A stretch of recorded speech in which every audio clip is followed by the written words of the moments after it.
ओम शांति।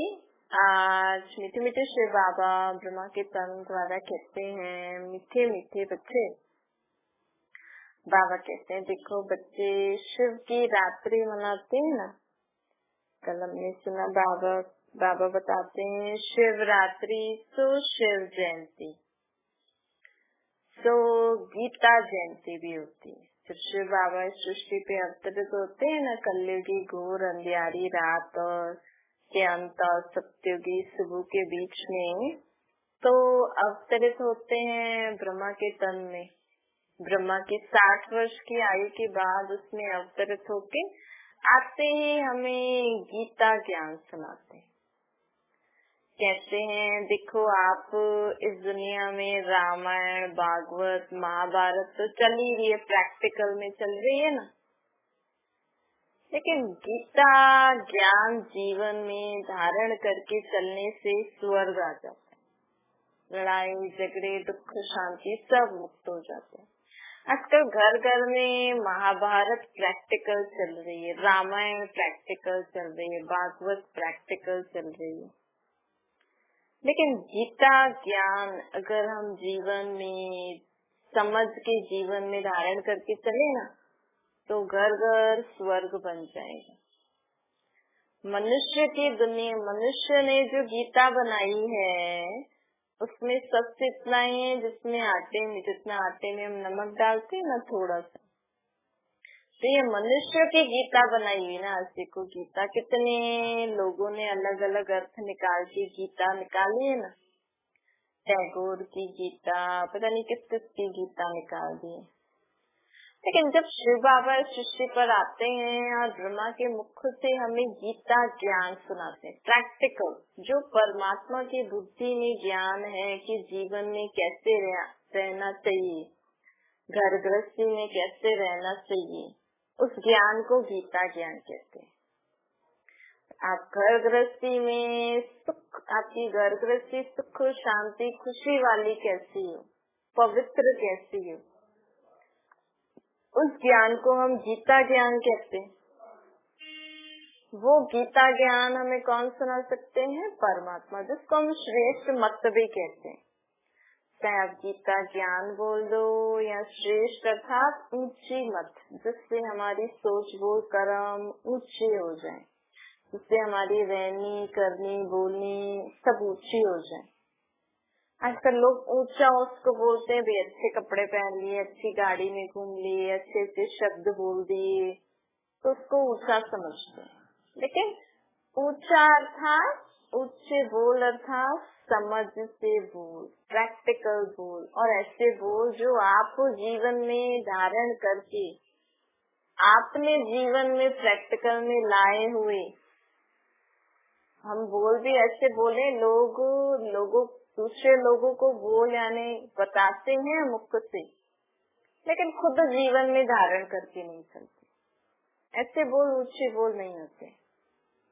तो परमात्मा इस सृष्टि पर जब आते हैं, जिसका यादगार हम शिवरात्रि के रूप में बनाते हैं, तो शिव बाबा इस सृष्टि पर आते ही हमें गीता ज्ञान देना शुरू करते हैं, अर्थात श्रेष्ठ मत, जिससे हम आत्माओं की सोच बोल कर अच्छे सुखदायी हो जाते हैं।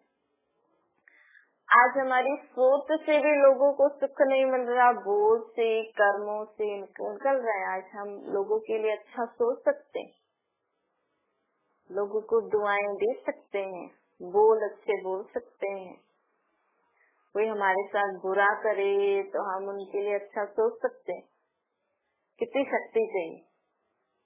कोई आपसे कड़वा बोले, आप उनको सच्चे मन से मीठे 2 बोल सकते हो। शक्ति चाहिए ना। उन्होंने जो हमें बोला है उसको सहन और समाने की शक्ति चाहिए। वो शक्ति हमें परमात्मा देते हैं। आज हमसे कोई बुरा करे, उनके लिए अच्छा सोचने की शक्ति हमें परमात्मा देते, क्योंकि आत्मा को चाहिए, आत्मा का बाप ही दे सकता है।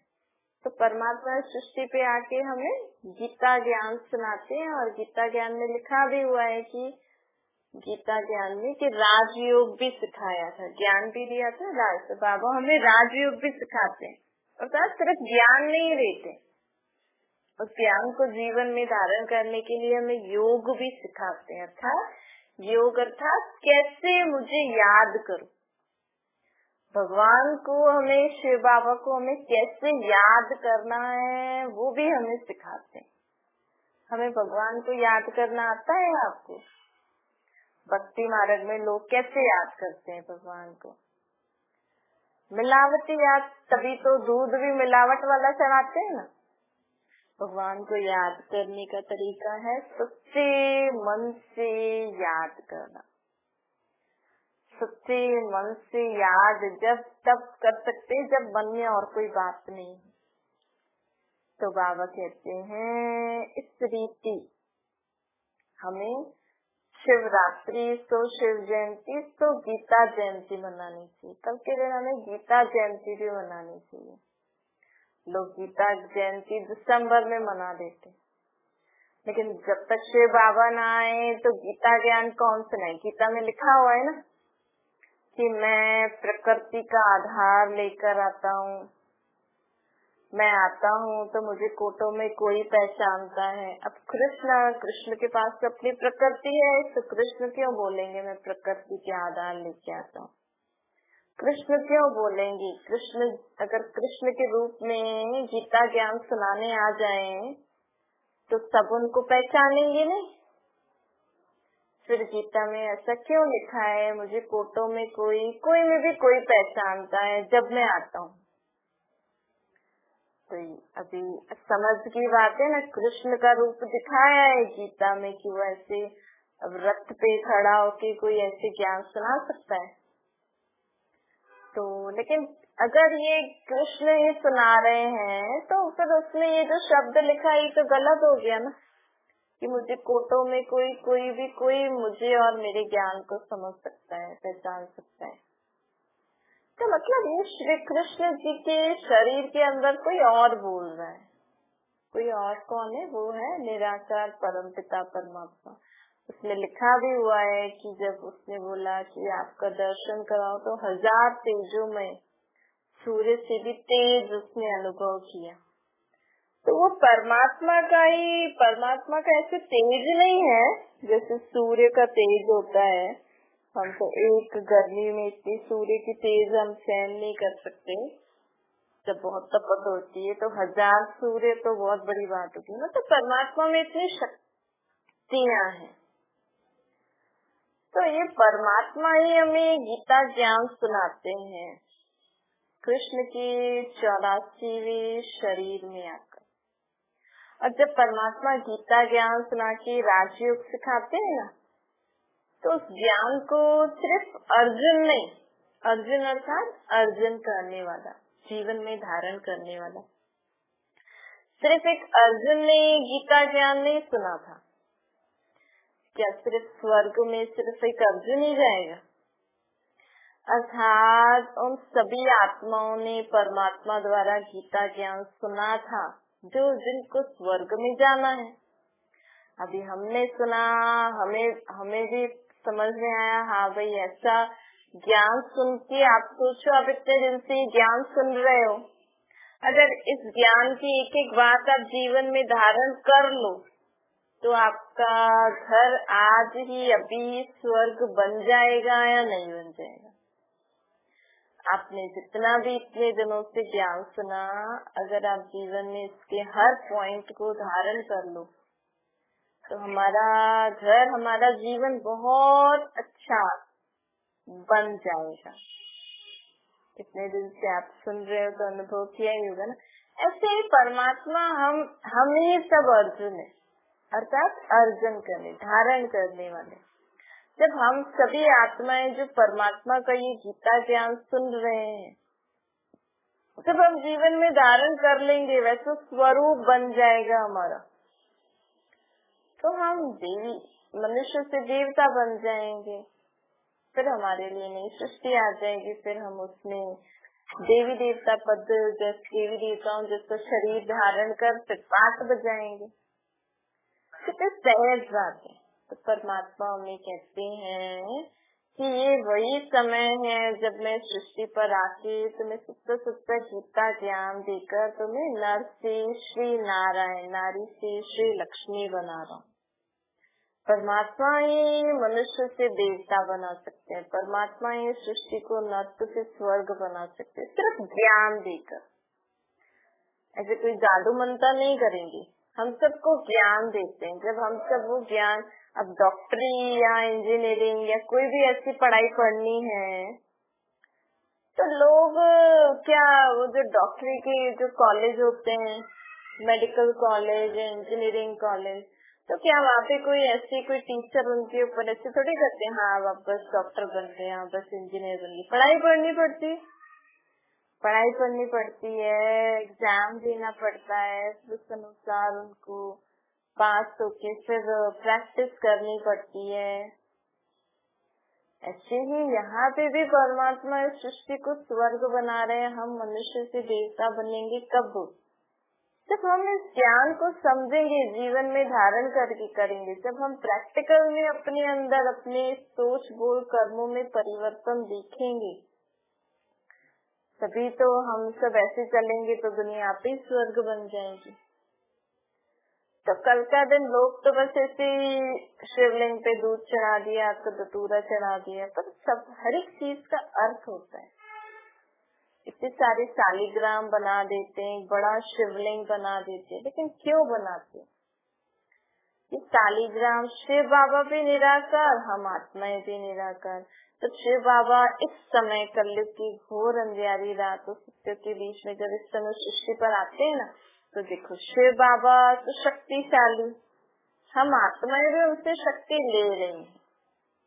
तो हम आत्माएं जो उनसे शक्ति लेके औरों को दे रही हैं, अपना जीवन परिवर्तन करके देवता जिससे बन रही हैं, दुनिया को बना रहे हैं, तो हम मददगार हुए ना शिव बाबा। शिव बाबा का भी तो कोई पार्ट है ना, उनका काम है सृष्टि को पावन बनाना है, सृष्टि को स्वर्ग बनाना।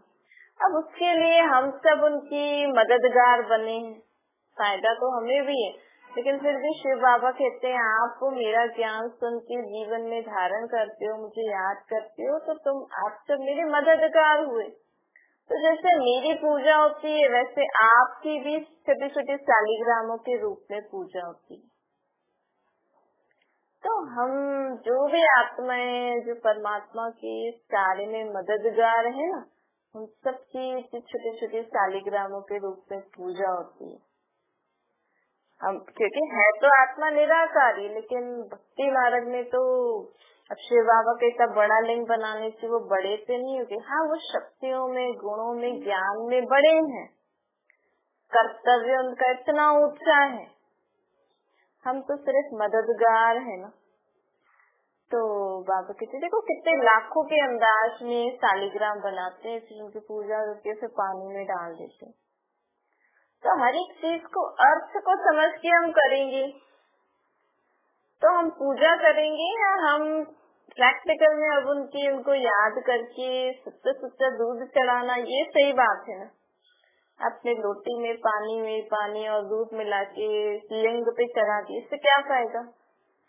पानी भी वेस्ट किया, दूध भी वेस्ट किया, और पैसे भी लगाए, टाइम भी वेस्ट किया, और कुछ प्राप्ति हुई नहीं। तो समझ से आप करो।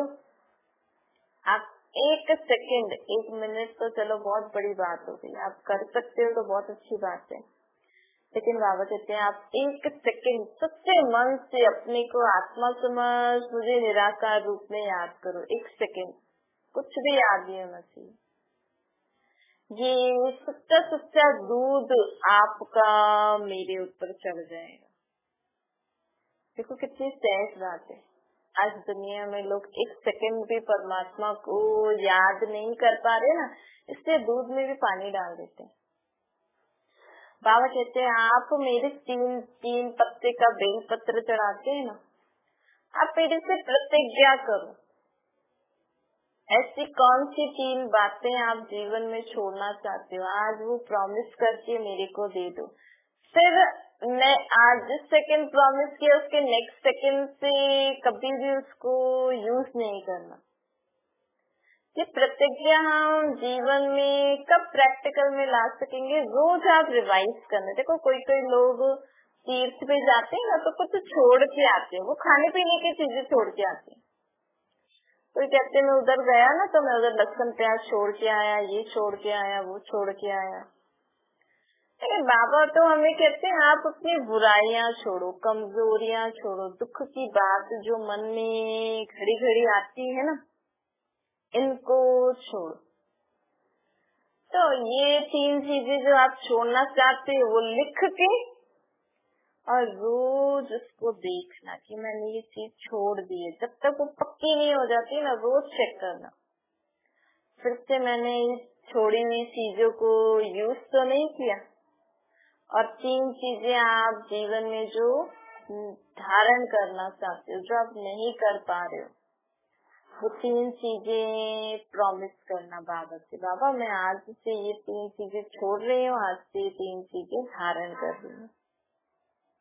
ऐसे अकदतूरा चढ़ाओ अपने विकार, अपनी जो जीवन में जैसी कड़ी बातें होती हैं जो हमारे जीवन में जहर फैलाती हैं, सबसे बड़े विकार होते हैं ना, इन सब विकारों को आप दान दो बाबा को।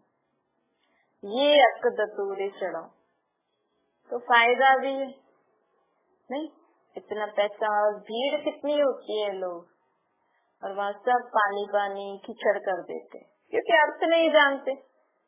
अब शिव बाबा तो निराकार ऊपर बैठे हैं, हम आत्माएं, ये भी नहीं पता कि आज ये शिव निराकार ऐसे लिंग क्यों बनाया हुआ है। ये हम आत्माओं के बाप हैं, तो बाप को तो याद करते हैं ना। वैसे भी लौकिक में भी माँ बाप से लोग दुख की बात शेयर करते हैं, कोई अच्छी बात धारण करनी हो तो उनसे सीखते हैं।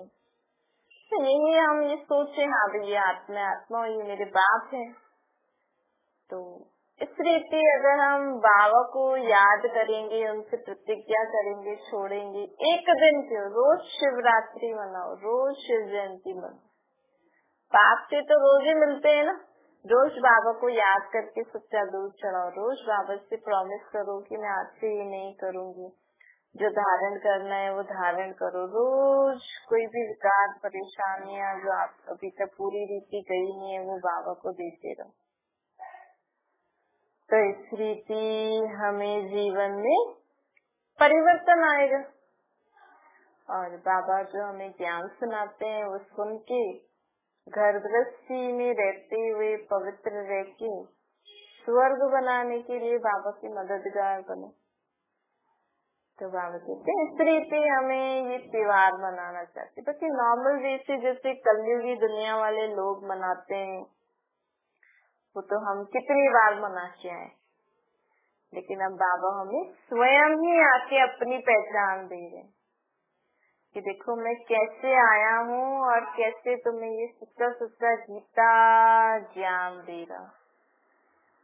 तो बाबा कहते हैं जैसे गीता ज्ञान में भी लिखा है ना, काम और शत्रु है, लेकिन देखो लोग ये तो बड़ा कहते हैं, हाँ राम ने ऐसा किया, हम भी ऐसा करेंगे, कृष्ण ने ऐसा किया, फलाने ने ऐसा किया, फलाना। लेकिन गीता में लिखा है काम और शत्रु, उसको क्यों नहीं जीवन में अपना के चल रहे। तो सिर्फ सुनना और भाई उस शास्त्र को महत्व देना नहीं होता है, उस शास्त्र में जो बातें लिखी है आपने जीवन में कितना प्रैक्टिकल जीवन में धारण करके चले, क्योंकि शक्ति नहीं है। अब परमात्मा हमें डायरेक्ट ब्रह्मा के मुख से सत्य सत्य गीता ज्ञान देके हमें शक्ति भी दे रहे हैं कि आप घर गृहस्थी में रहकर विकारों पर विजय पाकर अपनी गृहस्थी को स्वर्ग बनाओ। क्योंकि सत्य में भी गृहस्थी होगी, सत्य में भी गृहस्थी होगी, लेकिन वहाँ घर गृहस्थी में सुख शांति पवित्रता होगी। तो हम क्योंकि यहाँ पे लोग एग्जाम्पल ही देते हैं ना, हाँ राम के साथ भी ऐसा हुआ था, कृष्ण के साथ भी ऐसा हुआ था, ऐसा हुआ था। एग्जाम्पल ही ऐसे ऐसे शास्त्रों के देते हैं, ऐसे ऐसे रामायण महाभारत भागवत, ये जो भी कुछ पढ़ते हैं, गरुड़ पुराण, हाँ भी पता नहीं कितनी योनियों में जाके शरीर लेते हैं। तो लोगों की मेंटालिटी वैसी हो गई, तो वैसा ही जीवन हो गया है ना। आज किसी की पत्नी को कोई चुरा ले, कहते ना अभी राम की पत्नी को भी चुराया, मेरी पत्नी को चुरा लिया तो क्या बड़ी बात होगी।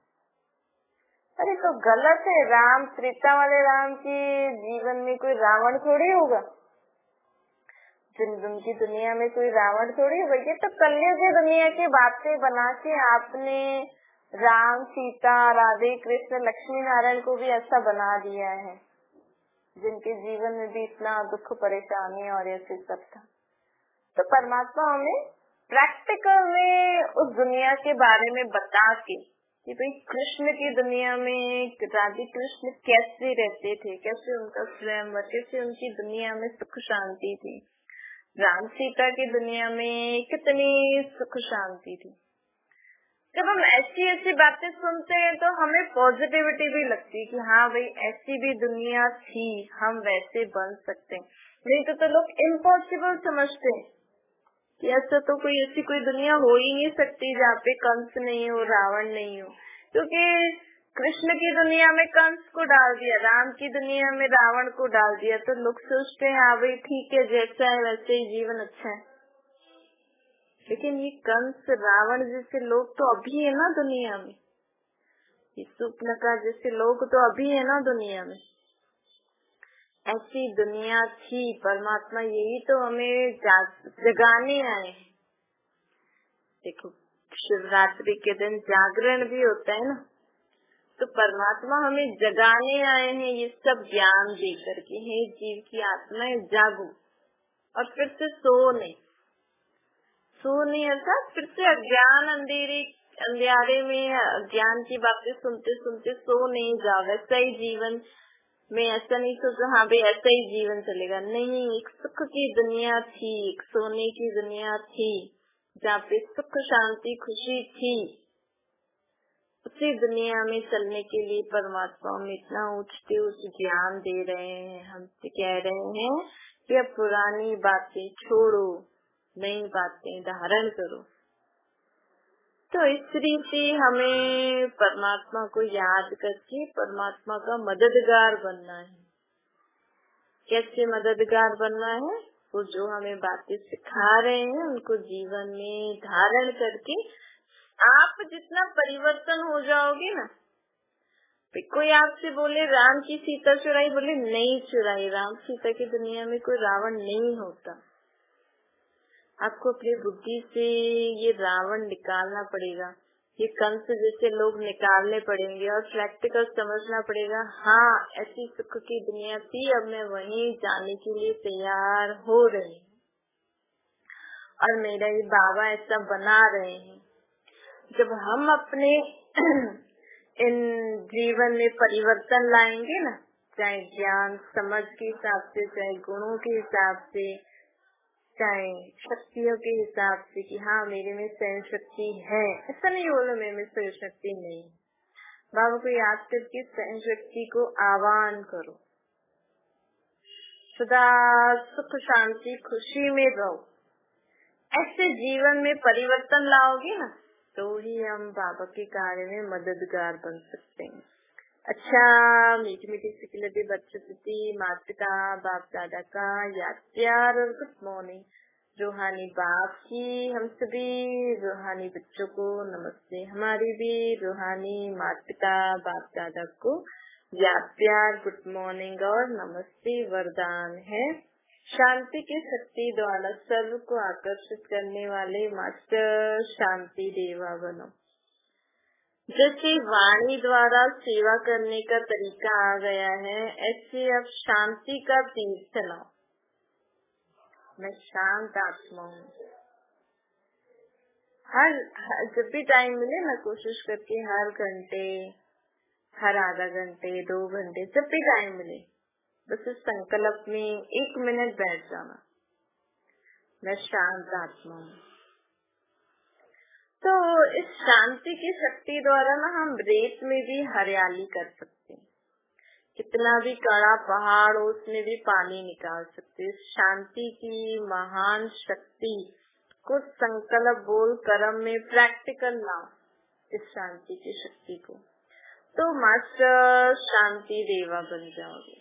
इसके लिए बहुत सहज तरीका है। एक ज्यादा ऐसे नहीं सोचो हाँ मुझे कोई अभ्यास, अब हर घंटे में 1 मिनट, चलो 1 मिनट नहीं 1 सेकेंड 2 सेकेंड निकल जाएगा, आप निकाल के देखो। इतना बिजी कोई मनुष्य है नहीं जितना वो समझता है। सबसे ज्यादा बिजी परमात्मा है, उनको तो हर सेकंड में कोई ना कोई याद करता है, फिर भी वो कितना शांति में ऊपर रहते हैं। तो आप निकाल के देखो, सिर्फ हर घंटे 1 सेकंड संकल्प करना मैं शांत आत्मा हूँ, फिर से कर्म क्षेत्र में आ जाना, तो आप देखना आपने कितनी शांति बढ़ जाती है। फिर शांति की किरणें विश्व की आत्माओं, सर्व आत्माओं को शांति की अनुभूति तरफ आकर्षित करेंगी। आपके घर में इतनी शांति हो जाएगी। अब करके देखो, 1 मिनट नहीं तो 1 सेकंड मैं शांत आत्मा हूँ। तो फिर इस शांति की शक्ति के कारण आपके तरफ लोग आकर्षित होंगे। आजकल लोग खूबसूरती, अच्छे कपड़े, पैसों, अच्छी ये पोस्ट, अच्छी कॉलेज में कोई पढ़ता है, अच्छी पढ़ाई, कोई ऐसी ऐसी चीजों पे लोग आकर्षित होते हैं। लेकिन अगर हमारी आत्मा में शांति, प्रेम, पवित्रता, सर्वशक्तियाँ हों, इन स्पिरिचुअलिटी, आत्मा की प्रॉपर्टी, आत्मा की विशेषता, आत्मा की गुण शक्तियों की तरफ लोग आकर्षित हो, ये हमें ध्यान देना है। इसको कहते हैं स्पिरिचुअलिटी। स्लोगन है, आत्म अभिमानी स्थिति का व्रत धारण कर लो तो वृत्तियाँ परिवर्तन हो जाएंगी। आप सदा स्वयं को आत्मा समझ के हर कार्य करोगे ना, जितना बस ये समझो बस मैं आत्मा हूँ, काम कर रही हूँ, तो आपके साथ साथ औरों की भी वृत्तियाँ, मतलब सोचने का तरीका बदल जाएगा, क्योंकि आत्मा एक शुद्ध है। ये तो हम शरीर में इस शरीर और विकारों के वश होकर बुरा कर्म कर रहे हैं, लेकिन जब से आप ये अभ्यास करना शुरू कर दोगे ना, मैं आत्मा हूँ, तो आप पे वो आत्मा की प्योरिटी, शुद्धता आती जाएगी ऑटोमेटिकली, जिससे आपकी सोच और औरों की सोच भी परिवर्तन होती जाएगी। अच्छा, ओम शांति।